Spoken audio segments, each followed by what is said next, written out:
Welcome. In front of me I have iPad Pro 11 3rd generation, and today I will show you how you can pair AirPods Pro to this device.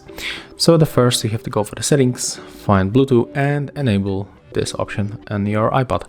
Next you have to grab AirPods Pro case, open it, and you have to click and hold this back button and move them into the pairing mode.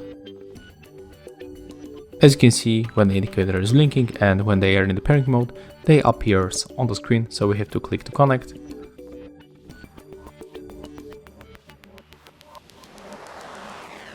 Click skip. And after a few moments, we are connected with our AirPods to our iPad Pro 11, the 3rd generation. And that's it. And if you find this video helpful, remember to have a like, comment, and of course subscribe to our channel.